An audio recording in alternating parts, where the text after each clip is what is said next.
Hi, everyone, and welcome to the Delivering Dunamis podcast, where we are inspiring transformation through the strength and the power of the Almighty. My name is Matthew Deibler, and I'd like to welcome you to our weekly installment of Thirsty Thursday. Thirsty Thursday is the thirst can only be quenched by the power of the Holy Spirit, God's living water. Thirsty Thursday, we do our deeper dive with the Holy Spirit. Talk about how it can have that amazing influence in our lives, how it can be our guiding light in the seasons of darkness that perhaps surround us. Today, my message for you is I've been here before. I've been here before. I want to talk to you a little bit today about a game that is near and dear to my heart. Football. I love football. Ever since about junior high. That's really when the love affair for me started. I'd been playing the game since I was about 6 years old. But it was, in my early adolescence when I fell in love with it. It became so special to me. And the thing that I think over the years I really began to appreciate about football was that there were so many life lessons in it. Just beyond the X's and O's and the blocking and tackling and those kinds of things, there were all these lessons about perseverance, grit,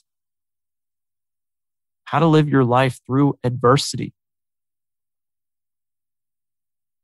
work ethic, dedication, teamwork. All of those things were very evident in that game that I loved. And I think that's why I felt so attached to it, because I knew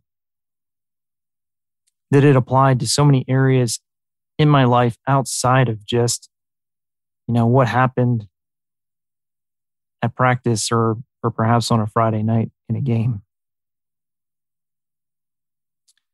So, talking about football, I wanted to kind of illustrate for you an example of something that you'll often see, perhaps in week one of a new season. I'm a big college football fan. So in college, that's where this is going to be evident the most. You've got guys that are 18 years old, transitioning from the high school level to an elite college level. You're watching these games on ESPN or ABC or Fox, wherever. And you're seeing kids, literally just kids, step into a stadium filled with, 50, 100,000 people in some cases, being asked to perform flawlessly in front of crowds of supporters and naysayers. It's a lot of pressure. The position that I follow most closely on the field is quarterback. And that's because I was a quarterback myself. So I often try to see the game through that lens. And not surprisingly, as a fan, I grow really attached to certain quarterbacks that I follow. Here at UNC, we've got a really good one right now. His name is Sam Howell, and he's about to start his junior season in a few months anyway. He's going to be one of the top draft picks next year. Started as a true freshman. First game of his freshman year he started. and pulled out a big win. What he did that day was against South Carolina over in Charlotte. What he did that day was so phenomenal because it was really his first experience in that type of environment. I mean, he had had a phenomenal high school career, really highly regarded kid. But you never know how that high school athlete who excels at that level, how well he'll translate in the college game, because it's being played at different speeds, different levels of talent. And there's a lot of things going on the other side of the ball that can really confuse a young quarterback. But Sam, he took it in stride. Now, what you'll often see, though, in those week one environments, when you've got, a true freshman coming in and getting his first start, particularly at the quarterback position, you often see them get a little exposed, perhaps. You see their youth. You see how that youth perhaps affects their decision making. You see how the game can kind of overwhelm them emotionally at times. It causes them to press. And that results sometimes in turnovers and things that you wouldn't see from a seasoned veteran. Often you'll hear an announcer say, perhaps the stage is too big. Perhaps the stage is too big. Perhaps in week one.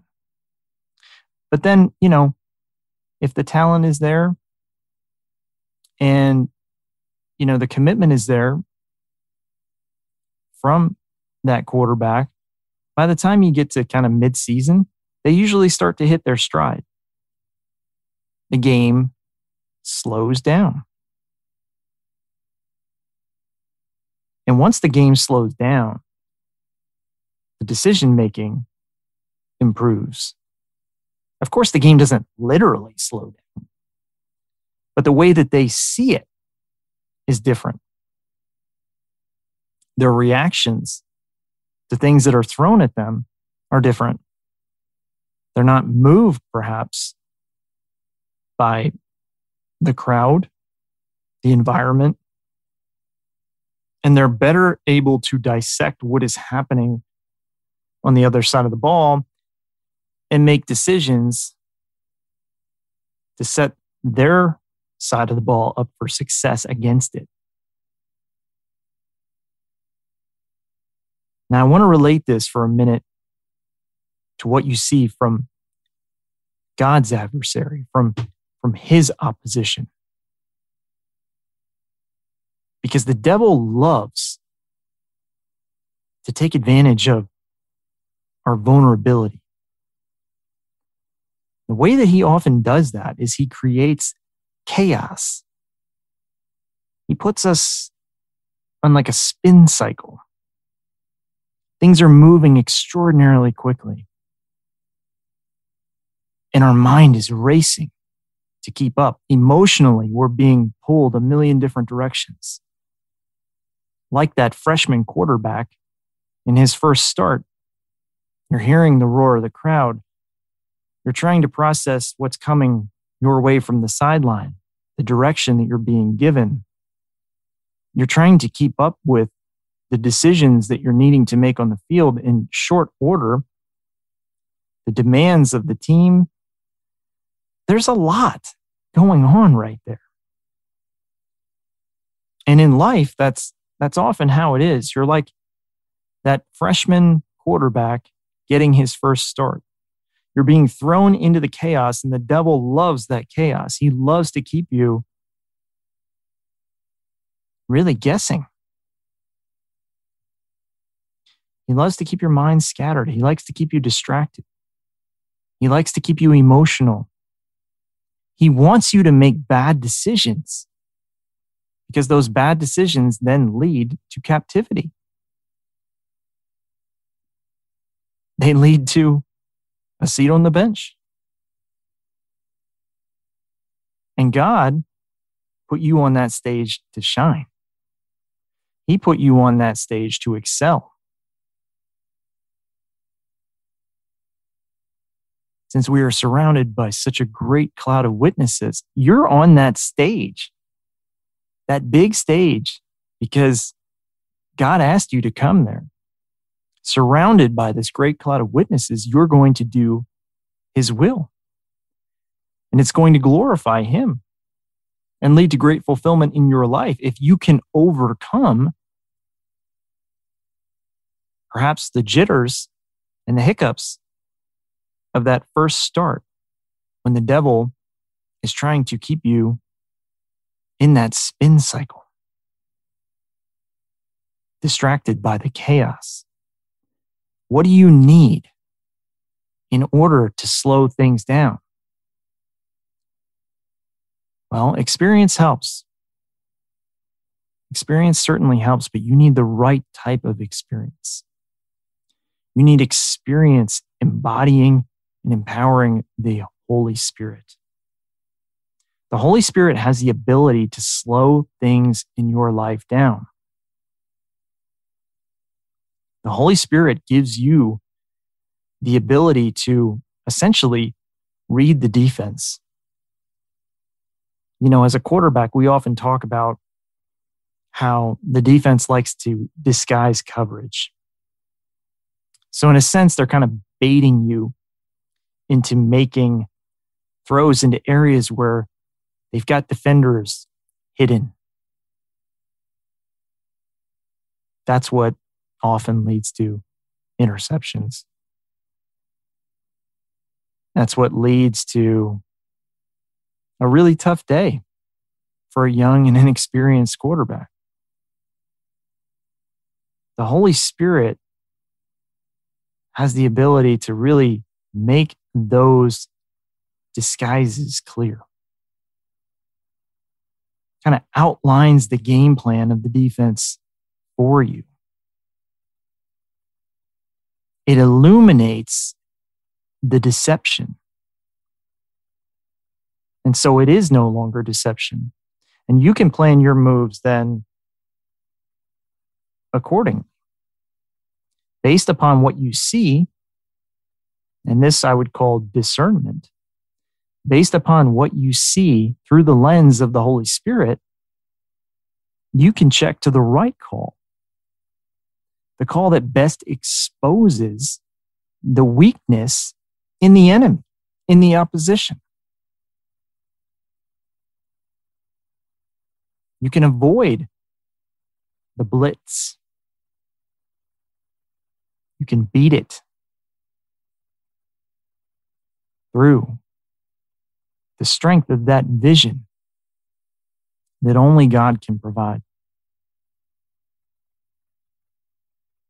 It's amazing. You don't have to have all of the natural talent that somebody on the playing field perhaps embodies. Your playing field is spiritual.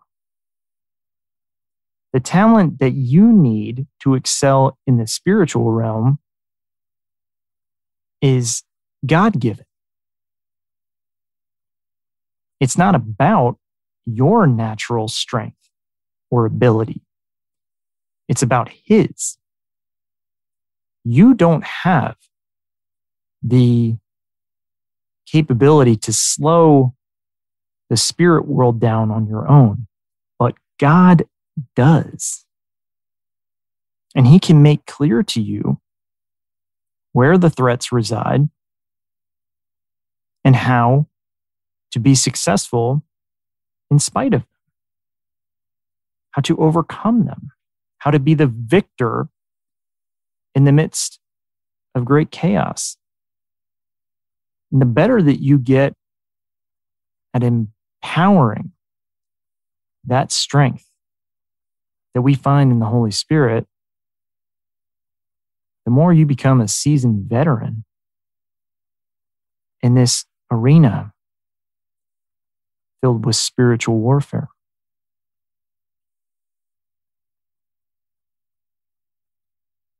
And when you start declaring victories in that arena, there's nothing more fulfilling. I love football. I love sticking one in the end zone. I love a Saturday afternoon, but there is nothing more fulfilling to me than exposing the devil, my adversary, God's adversary, reading his manipulation, deception, disarming it with the word, with the truth, and beating it into submission. I can do that every 24 hours. I don't need to wait till Friday or Saturday. I have the opportunity to live that victory every single day of my life. So even though my playing days on the football field are long in my rear view, we're going back 20 years now. Even though those competitive moments are behind me, I still get to compete. And now I've got Jesus Christ behind me. And I can't lose. I love you all. God bless.